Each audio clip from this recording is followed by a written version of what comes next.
right, jabronis, we're back. And Nic Cage is back. If you can't tell, I don't know if you can see on the screen in YouTube land, goosebumps, okay? If you don't know why, unfriend me, defriend me, all right? The new Nic Cage movie came out, finally, after talking about it and preparing for it and anticipating it for over a year now. The movie of the year has been released. And I got first dibs on the action. And let me tell you something.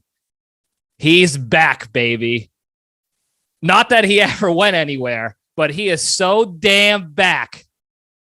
I can't even, I got goosebumps still. I'm sweating. We just started, and I got the bumps still. I watched it over 24 hours ago. I'm so amped up. Such a tremendous film. Movie of the year, maybe the decade. You can argue with me all you want. You can argue with me all you want on this, but I challenge you to go see the movie and then tell me I'm wrong. Tell me. Because you're not going to be able to. So don't think you can bring that shit in this house because you're going to get tossed right out. All right? So you better come prepared. Movie of the year. I couldn't have been happier and more pleased. I was nervous. I was overhyping it to myself. But once again, I shouldn't have doubted the great one because he put out the top tier film of the year. That's not even a doubt about it. There's no doubt about it. The greatest to ever do it did it again. He did it again. And we're going to talk about it. All right. We're going to keep this quick and brief because I'm losing it here already. I'm so excited. I was so amped up after watching the movie. I was up all night and I still got the sweats, the Cage sweats going. I'm going to go see it again, at least one more time. If not two, check that maybe 4 more times. I'll burn my paycheck watching it until it's out on television. I don't care. Movie of the year. We're going to try to keep this quick because I am not logical today. Okay, I'm going to try to be, but my brain is gone. My heart is full of happiness and joy. I'm trying to think of other words. I can't. My brain's gone. Brain's gone. Heart full. Let's do this thing. Step right into the cage.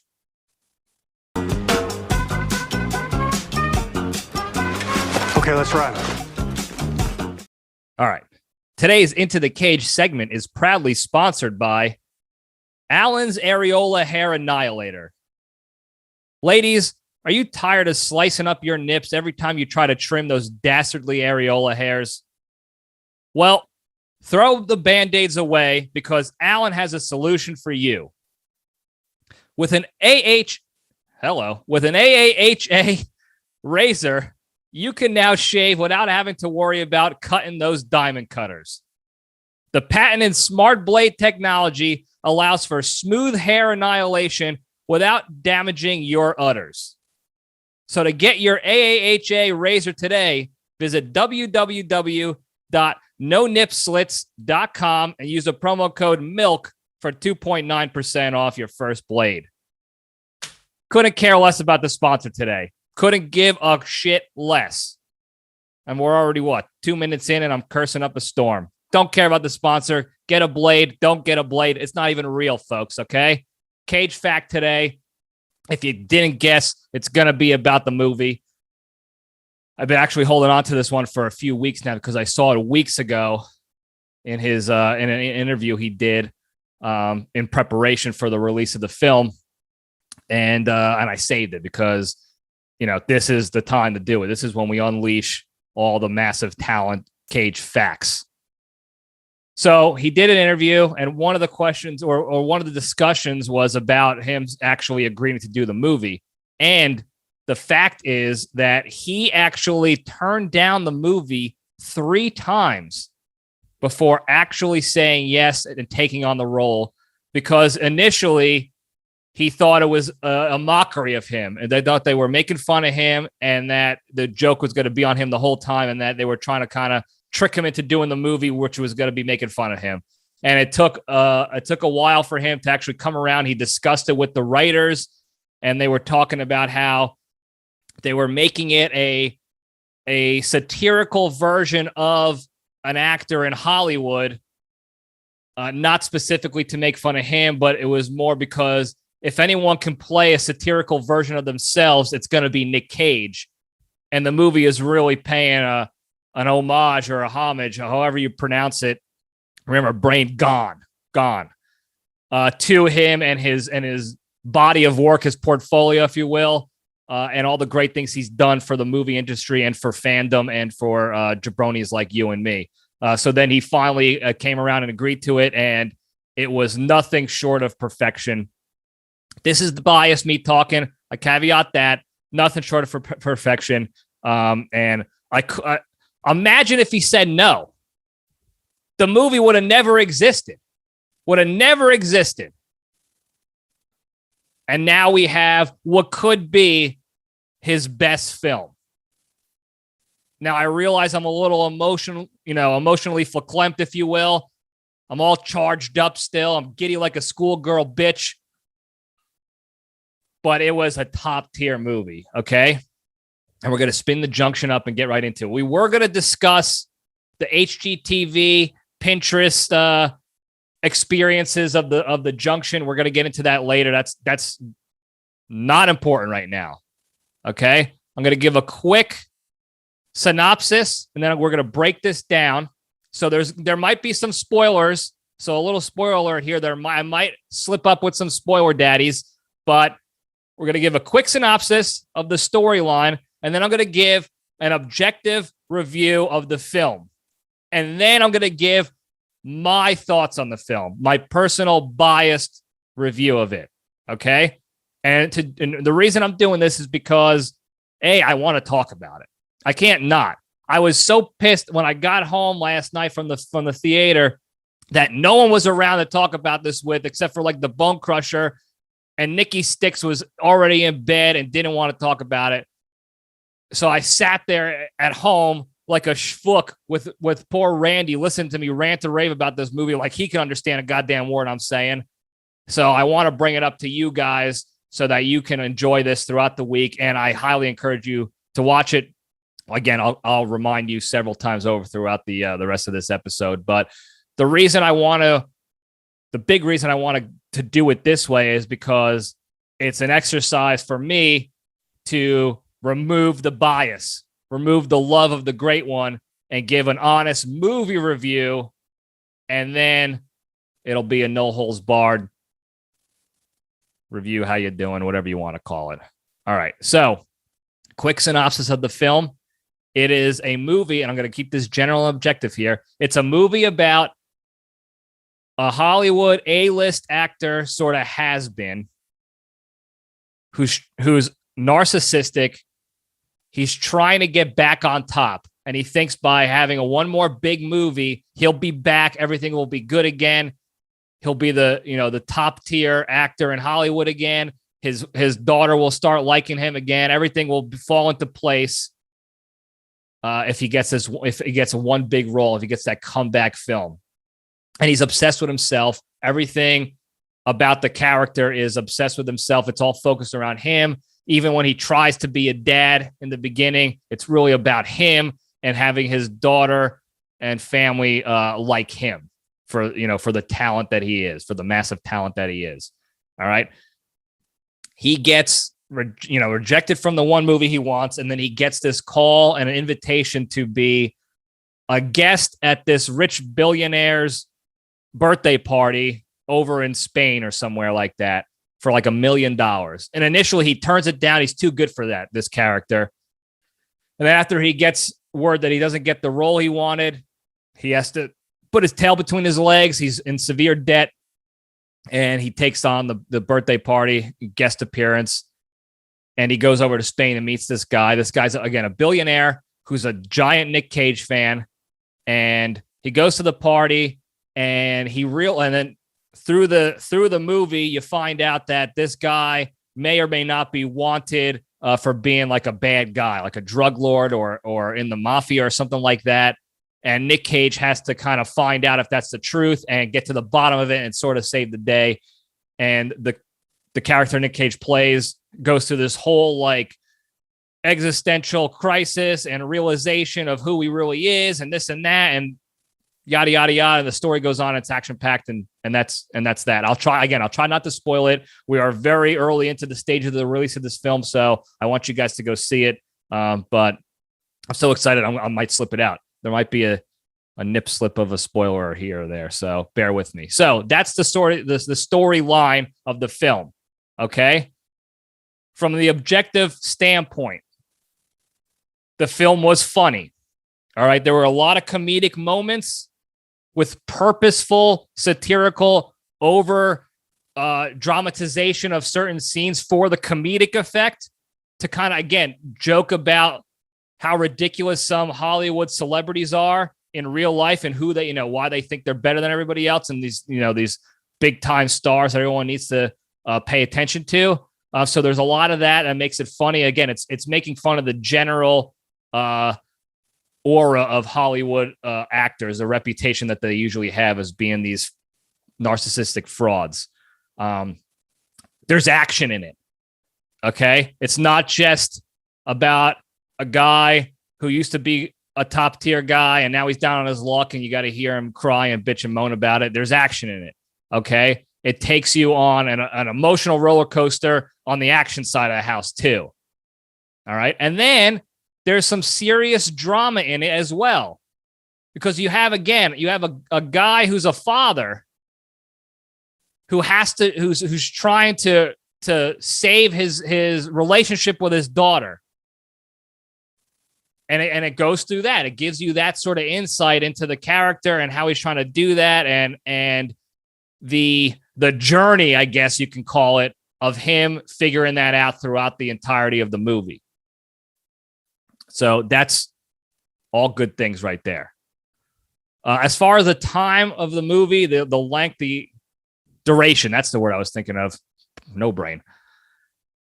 Maybe it was 2 hours, something like that. It was very reasonable. There was never a time where you thought, let's just get to the end already. Let's just, it's over. It's over. Like, just get to it. Like the Batman. I heard a lot of reviews on the Batman, as good as that movie was, where it sort of jumped the shark timeline wise, where at a certain point you're just like, all right, we got it. You're a billionaire emo guy who worked out and wears a cool bat suit and you're fighting crime. Like, get to the end already. It's been 3 hours. This isn't Titanic after all. This movie didn't have that. Okay. Didn't have any of that. It was tight. It got everything it needed to do and within the time constraints. And it did in an entertaining fashion. Keep going down the list here that I tried to create as logically as possible using brain and not heart. Very tough, by the way.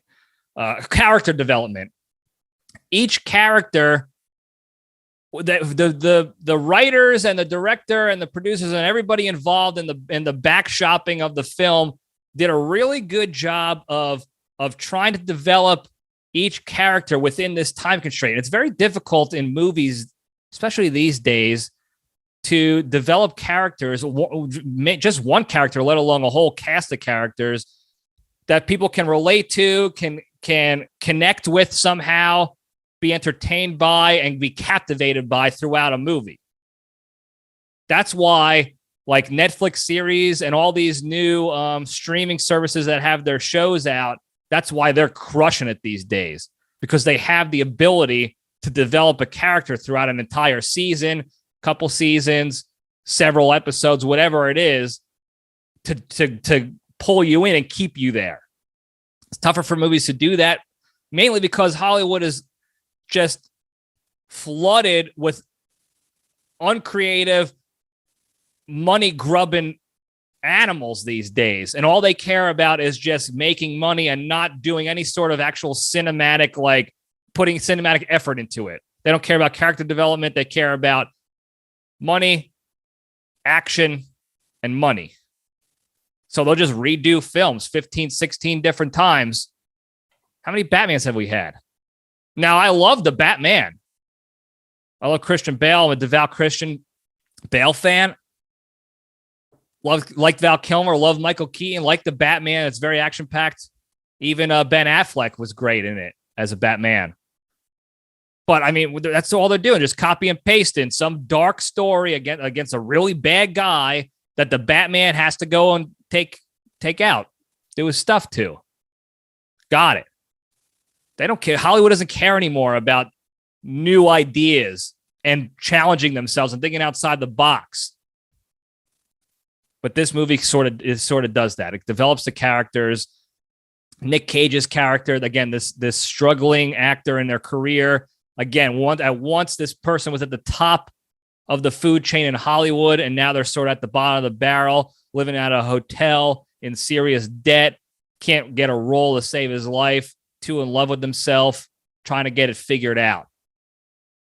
He's also trying to be a good dad, which is very tough for a guy who's been in love with himself his entire life. Now he has to try to love somebody else and not make it about him. So you really see that struggle. It goes through that entire struggle of him trying to be a dad and figure it the fuck out. So, sorry, Terrence. I know it's a family show, but you feel it. There are parts in the movie where they do a really good job of separating the comedic, satirical, goofy silliness out, and you start and shit gets real. And you feel, again, it's difficult to do, and they did that. And I'm sure the acting had a lot to do with it. I won't talk about that in this segment here. We'll talk about it after the fact. But there was that struggle there, that whole ups and downs that you were able to do. For Pedro Pascal's character, Javi, the billionaire Nic Cage superfan, he's got a similar sort of character arc as far as like there is a depth to him.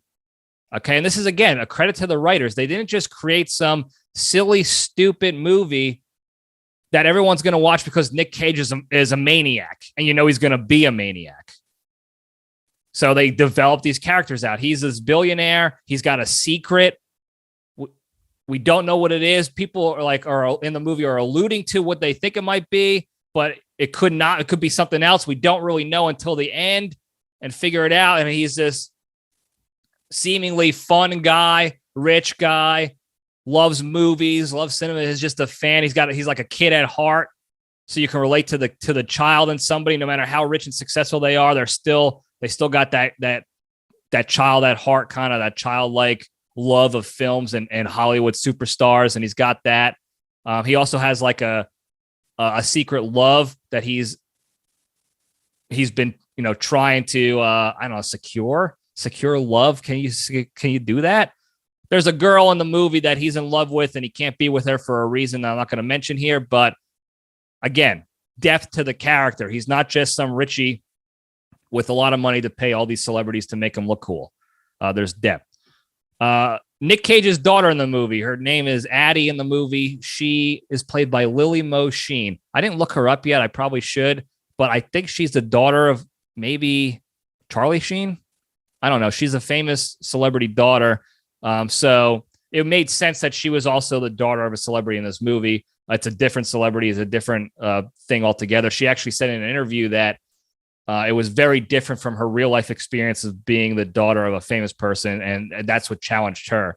But in the movie, she plays a teenager who happens to be the daughter of, at one time, a top tier actor who is now a has-been, sort of a drunk narcissist who's trying to always steal the limelight. And she just wants to have a relationship with her dad. Like, she wants a regular, real dad. And he's trying, but he always wants to get her involved in his stuff and not understand what she likes to do as a teenage kid. Again, when you're that young, it doesn't matter who your dad or mom are. You're just a kid. You just want to do kid stuff.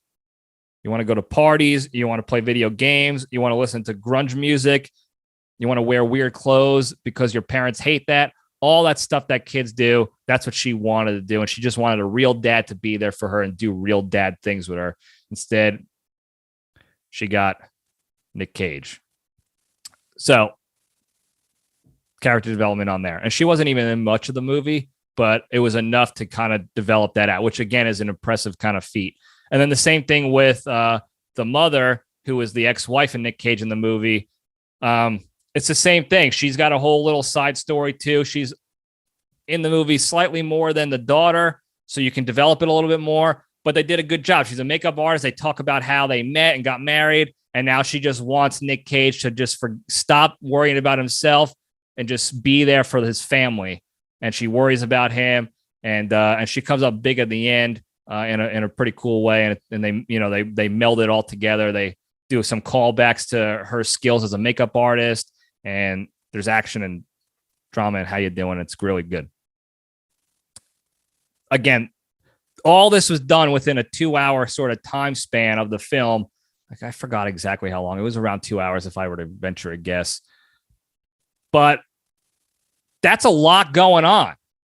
You normally don't have time for all that crap, because it's either, you need to fill it with action, you need to fill it with stupid humor, you need to fill it with tits and ass, or whatever the main, attention grabber is. That's what you want to load the movie with so that people stick around, like the Transformers movies, Michael Bay. If you look at the story of the movies, it sucked. They're stupid. But I love the Transformers movies. It's just blind, dumb action. A lot of explosions, cool sounds of robotic things moving and shaking. Hot bitches everywhere, sweating constantly. You could turn your brain off. There's nothing really too much going on with the characters. They very, very what's the phrase I'm thinking of? They don't do a very good job. There's no depth to the characters. That's it. No brain. No depth to the characters really whatsoever in those movies, but you know what you're getting. You're getting action. You're getting a couple of funny moments in there. You're getting explosions, and you're getting hot bitches. That's it. This movie has some technical difficulties there on the YouTube land. This movie, you get action, you get comedy, you get drama, some sadness, some redemption, and some character development. And they did a really good job, objectively speaking. Now, if this was done with a different actor having to play his or herself, like let's say Steve Carell is the has-been A-lister who has to do this, or a Travolta type, or somebody like that, or Cher even. I heard somebody mention Cher in an interview. The movie and they did the same amount put the same amount of character development and effort into it, and everything else was the same, except it was Cher as the has-been who's trying to get back on top again, and she gets invited to the party, or Steve Carell as opposed to Nic Cage, and everything else was the same. Objectively speaking, I would give this an 8.6 out of 10 on the rating scale, the jabroni rating scale. 8.6 jabronis. I don't know. I just made that up. But 8.6 out of 10. Objectively speaking, overall, really fun film, really action-packed. Now, the reason why this film is better than that is because it's with Nic Cage. And from the first 5 seconds of the film to the end credits, it is pure, unadulterated Nic Cage quality shit.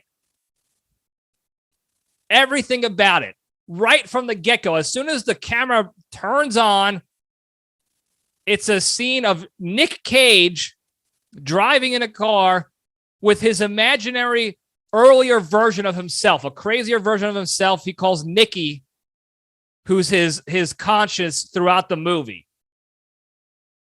So it's Nic Cage talking to younger Nic Cage about why he's so awesome.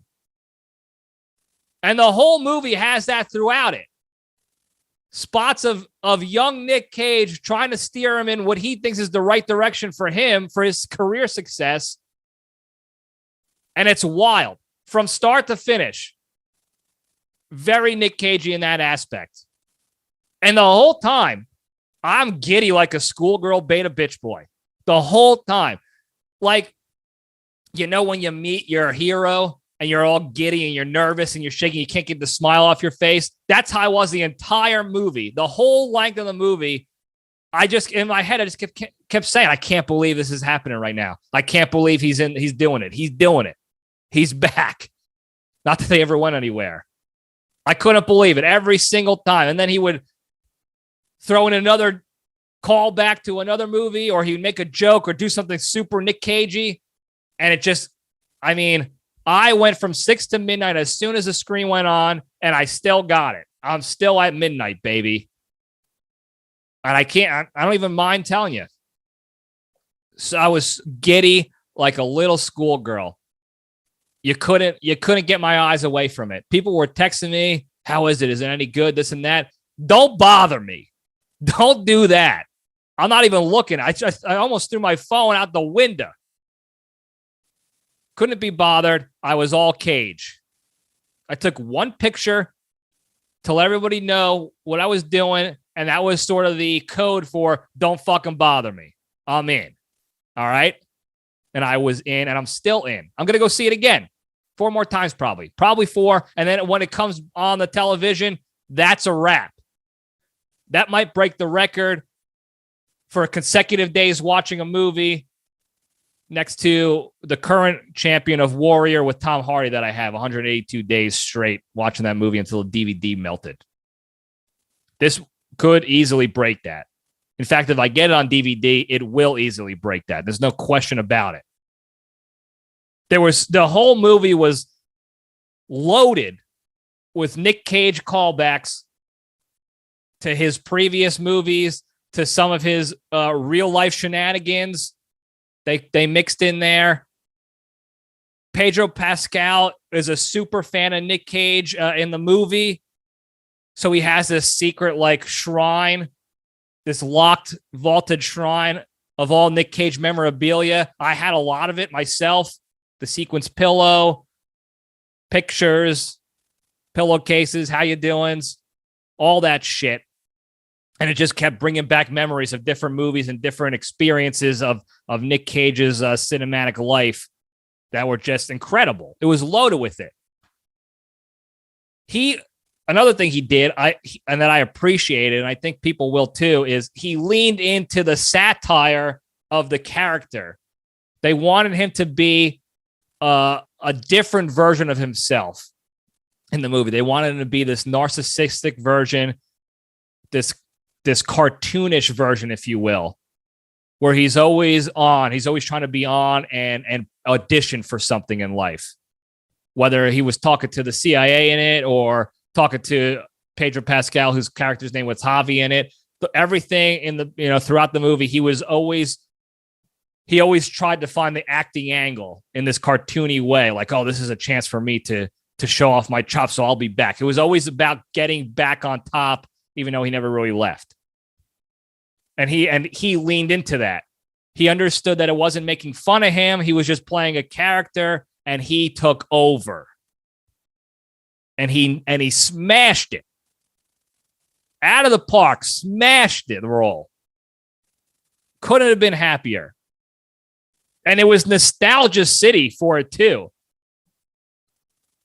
Because he was quoting, and some of his lines throughout the movie, and I don't know yet if they were improv that Nic Cage did or they were part of the script, because the writers really nailed it as well. But he would say things that he said as a different character from a previous movie as his character in this one, in Massive Talent. So it was all these little Easter egg callbacks to prior Nic Cage movies. Some of them were overt and obvious. Some of them were snuck in there. I think there even might have been some background music that were from previous Nic Cage movies to kind of add to it as well. Again, I have to go back and do really some digging, some recon to find out just how many Easter eggs there were of Nic Cage's repertoire, his portfolio. So is Nostalgia City. Even the character of Pedro Pascal was relatable to me because he's a super fan. And he just happened to have the ability to get Nic Cage in person to meet him and then to go through this adventure with him. So that's a little bit not relatable to me, obviously, because I'm a poor.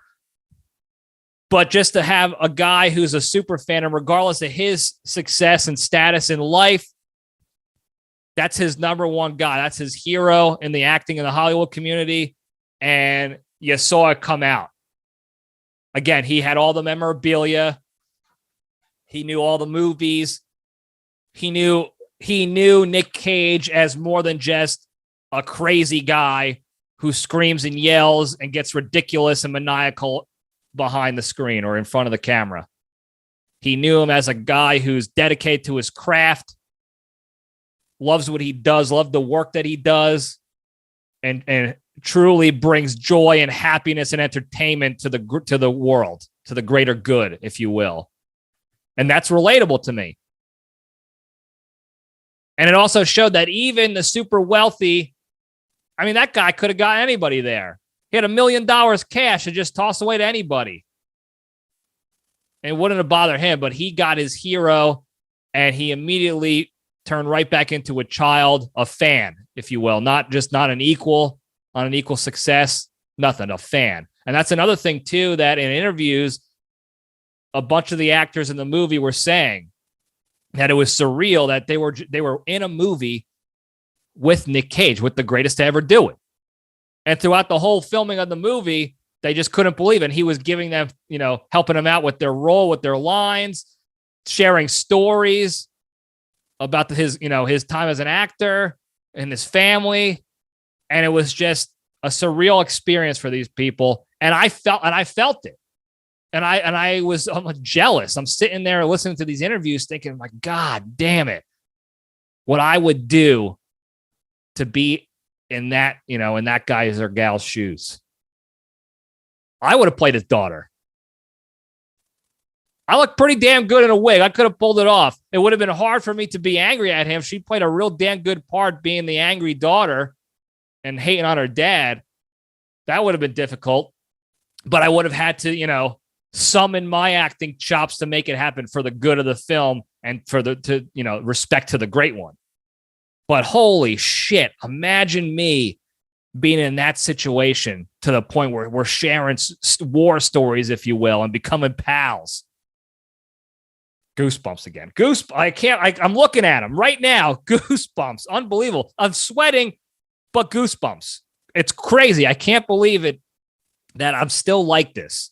I haven't felt this way about a movie or about anything in years.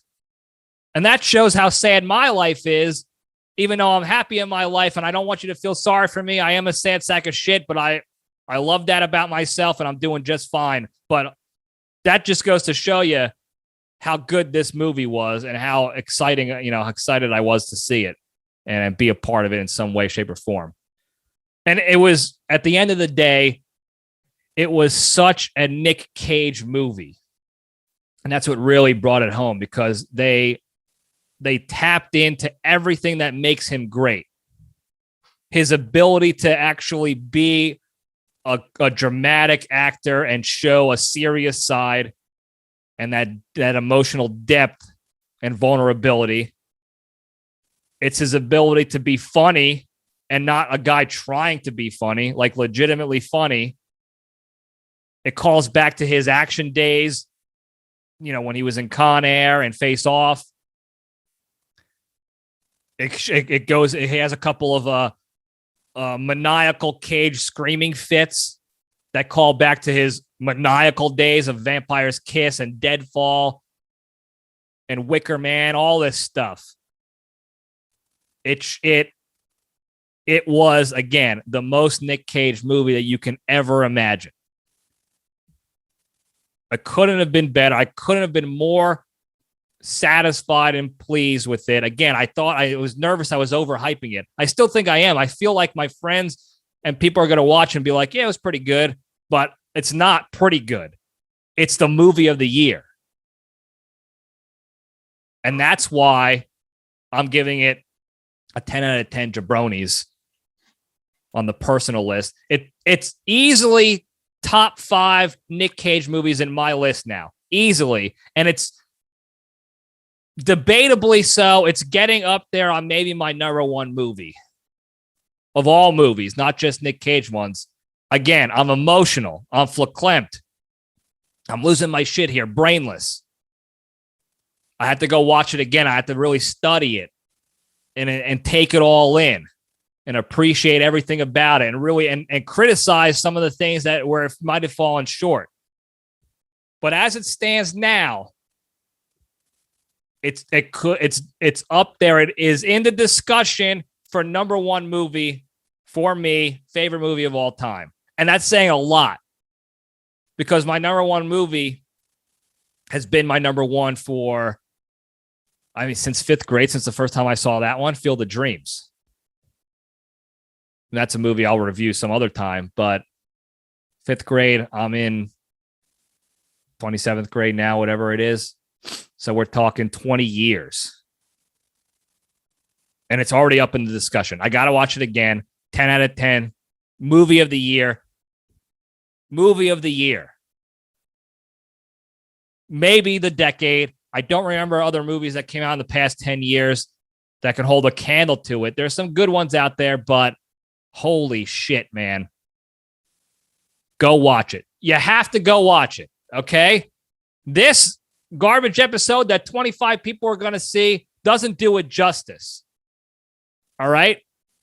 It doesn't do it justice at all. There were a couple of maybe spoilers that I leaked in there, and I gave a quick how you doing on the story plot, but go see it. And then come back and tell me what you think. And I know there's still going to be haters out there and say it wasn't as good, you overhyped it, this and that, just because they love getting under my skin and grinding my gears. Got it. I'm waiting for it. I'm here for it. All right? I'm ready to scrap for that one. But go watch it and then tell me it was not a good movie. Tell me, objectively speaking, that it was not at least an 8.1 out of 10. I have it at 8.6 objectively, but at least an 8 out of 10 or whatever scale you have, top 20%.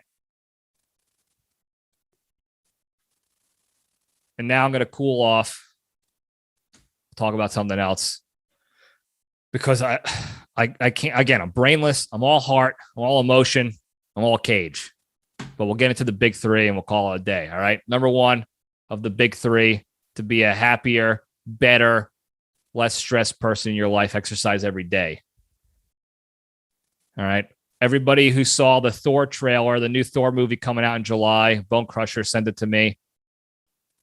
One of the things in that trailer, this is not a spoiler because it's just a trailer and everyone has seen it already, is Fat Thor is in the woods and he's training on these chains. He's pulling, doing the whole chain, how you doing, with these giant chains, big chains that human beings couldn't possibly pick up by themselves. And he's doing the training and he's still fat. And what it tells you, and this is something the Bone Crusher brought up to me, and it's a great point, is that Thor is in his journey to become a better person again, to find his purpose in life, to be happier, and to figure it out. And what is the first thing he does? He gets back to exercising every day. That's the first thing they showed. He said something in the trailer about, I got to find who I am. I got to figure this shit out. And then cutscene, Thor is exercising. All right. So if you think the big 3 is just some made up malarkey that I just crafted, overnight while playing video games or self-treating, you got another thing coming. Okay. You'd be wrong. This is well thought out. These are the pillars to staying strong and being a better, happier person. Exercise every day is the first. The second one is the hardest one to do. We all know, don't be a shitty person, especially hiding behind your computer like a text message tough guy or on social medias, being a shitty person to somebody. And I still see it every day. The worst is when you see people talk about how they're, everyone should be nicer and happier and hippy dippy and all this stuff. And then the next post is them shitting on somebody. That's not how it works, folks. All right? That's not how it works. Don't talk about it, be about it. All right? If you want to be a better person, you want to be nicer, be nicer. Instead of firing off that shit post or being an asshole to someone or purposely rude and trying to do the mental gymnastics in your head on why it's okay for you to do it, why that the person deserves it, it doesn't make you a bad person for doing it. Instead of doing that, take the step back and really think about what am I going to gain positively out of this? What is this person going to gain positively out of this? And what is the greater community that's going to be seeing this, witnessing this, going to gain positively out of this? The answer is almost always nothing on all accounts. There's almost no positive that comes out of being shitty to somebody. So take that second to think about that before you go and fire off a shit talk or be a mean person really a mean person. Not joking. Again, we got to separate. I love busting balls with my pals and my family. We do it a lot here. But in reality, they know I love them when it's all jokes. But when we're talking about being a real mean person, just don't do it. That's that. It's the simplest, but the most difficult to actually do. Easier said than done. Got it. Number 3, the most important one, to be genuinely thankful and grateful for all the good you have in your lives. And that's something that was brought out in this movie, which clearly follows the big 3, because they actually talked about Nic Cage's fitness and training for his previous movies and this and that. So go check that movie out and you'll see. I don't know how many times I said, go check the movie out. Go watch the movie. Go check it out. And they talk about how he needs to be a better person. Number 2 of the big 3. And then number 3. And at the end of the movie, he's really actually genuinely thankful and grateful for everything that happened in his life and his family, everything good he currently has in his life. Even if he doesn't have the riches and the fame that he thought he wanted, he's got the important stuff, and he's sitting there. You can see it on his face that he's genuinely thankful and happy for all that good shit because he followed the big 3. And now I'm done for the day. That's all I got. I don't think this will make any sense. I'm gonna listen back to this episode probably days later, and it's just gonna be an emotional mess because I'm not thinking straight, brainless right now. I'm all Cage. I'm all heart. What a film! What a film! I had a whole episode prepped about HGTV fails and Pinterest fails and successes and how to navigate through that world of do-it-yourself bullshittery. Right out the window. We'll get to it another time. I had to share this with somebody. My excitement. I'm like an idiot. Ask all my friends that I texted in the past couple days about it. All they just kept saying was like, oh my God, dude, you're out of control right now. I can't help it. I can't be stopped. Go watch the film. Go check it out. I promise you won't be disappointed. I promise you won't be disappointed. And if you come to me and say you are, I'm calling your bullshit. Unless you have a valid reason, which you won't, I'm calling bullshit on it. It's a fantastic film. 10 out of 10 jabronis. That's that. Thank you guys for listening to me flap my gills all day about this damn movie. God, I was so excited. I couldn't be happier. I couldn't be fucking happier. Sorry, T. Man, what a film. Thank you for listening to me. Don't forget to like and subscribe and comment and give feedback and tell your friends and enemies and everybody. Spread the good word so they can also listen to me fire off a bunch of nonsense about how much I love Nic Cage and how biased I am.